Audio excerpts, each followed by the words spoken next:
I want to talk to you about a newer habit that I'm in the process of acquiring. Makes me very happy, and it's all accidental, and some of the greatest things that happen to us in life are accidental, but we need to utilize them, to leverage them, and to turn them into a habit, which is one of the most difficult things we can do. So I've started to fall in love with swimming. Now, let's get something very, very clear. I'm an awful swimmer, okay?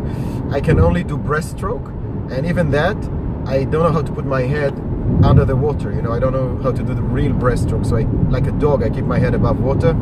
It's pathetic. That's, I don't know, from childhood, it was always a challenge for me to swim. And over the last month, something like this, we've been going, you know, with the family to a country club in our city, and I started swimming, and you know, very moderately, 6 laps. It was so excruciatingly difficult for me. Coincidentally, I ran into this guy who used to be a swimming champion, and he's now a mental conditioning coach and exercise coach, works with athletes.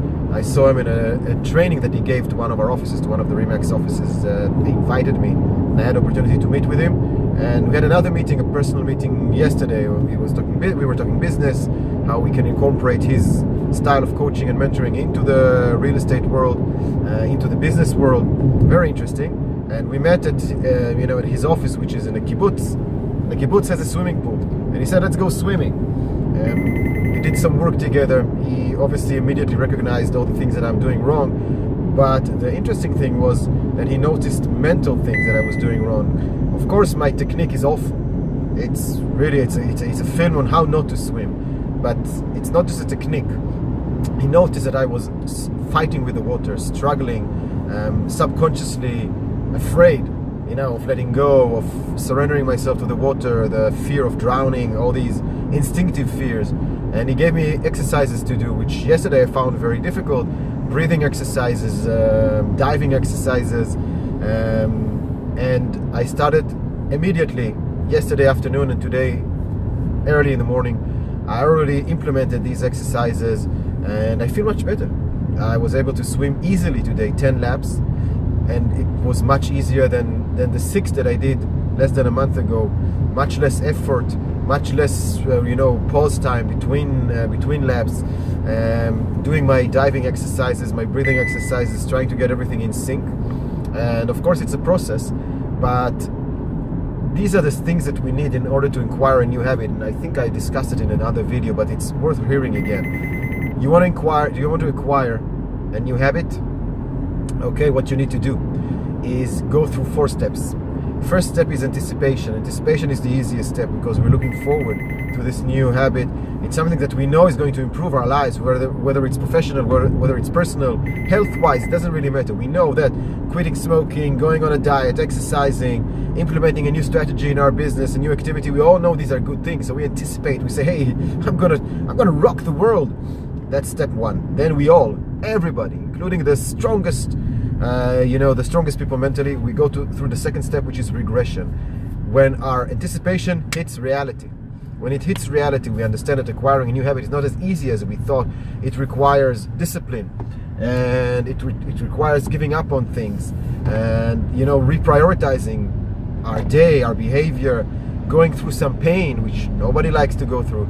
And usually most people, most times, they give up during the regression phase, and they find the right excuse. Of course, it's not their fault. Something external obviously caused them to regress, and they give up. But once you go through regression, once you find the mental strength, then you go through breakthrough. You get to this aha, gestalt moment where you say, wow, it's actually working, and then implementation. Anticipation, regression, breakthrough, implementation, booyah, new habit.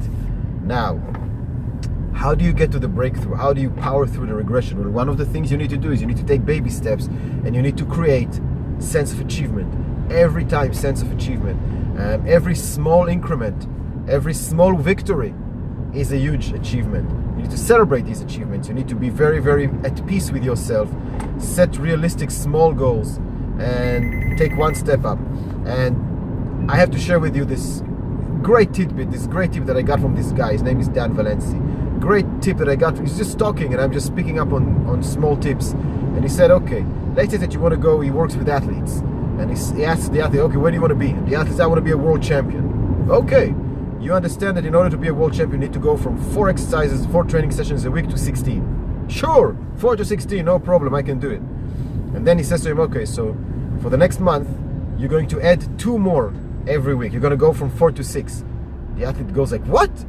That's nothing. He says, yes, you're going to go for a full month, 4 to 6. And you can add to yourself as a bonus. It's not part of your goals, but as a bonus, you can go to 7, which means that you're adding 2 more.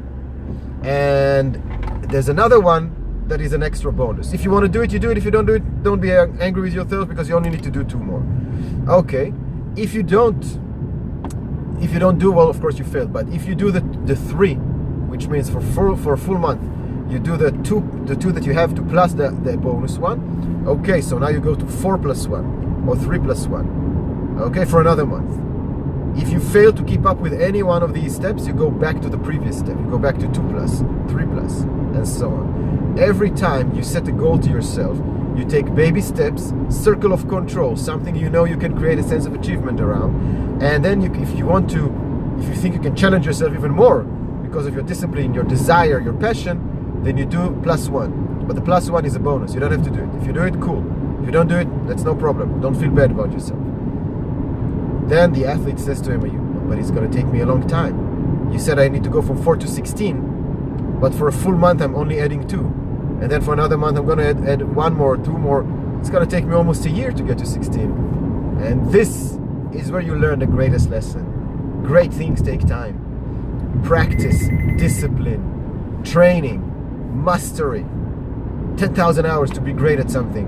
It takes freaking time to be great. And when you try to take the short way, you try to make shortcuts, you're going to fail. You're not going to get any sense of achievement because the only thing you're going to see is the distance between you and your goal. You know, in Top Gun, the great movie Top Gun, there's a beautiful sentence. Your ego is writing checks your body can't cash. Your ego says, I can go from 4 to 16 in 1 month. Your body can't do it. Your mental, your mental capacities, they can't do it.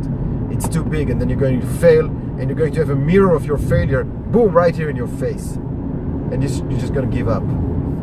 Small baby steps, sense of achievement, plus 1ing everything that you do, regression, anticipation, regression, breakthrough implementation. That's how you create new habits. That's how I wasn't doing anything physically until half a year ago. Now I'm walking this morning. I already, it's 9 a.m. I already walked 4 kilometers this morning. I swam 10 laps. Some people will say, that's nothing, dude. And I'm going to tell them, well, that's much more than I did 6 months ago. And I'm happy. This is my baby steps. This is my sense of achievement. Have a great day.